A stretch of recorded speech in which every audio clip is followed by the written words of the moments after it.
నాన్న కొబ్బరికాయ వెళ్తున్నాడండి. ఎండిపోయింది కాయ బాగాను, కొన్ని లోపల కొబ్బరికాయలో వాటర్ ఉన్నాయి. మా పక్క నుంచి ఒలిచేస్తుంది కాయ.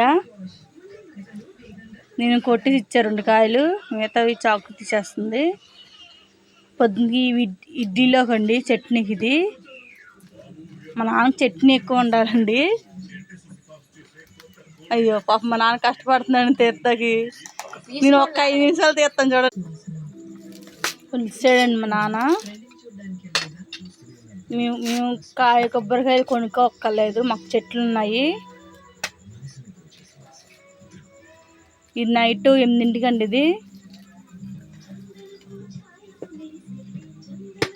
ఇలాగ ఎంతమంది ఇలా చేసుకుంటారో కామెంట్ చేసేయండి. బాయ్ అండి, ఇంకంతే వీడియో.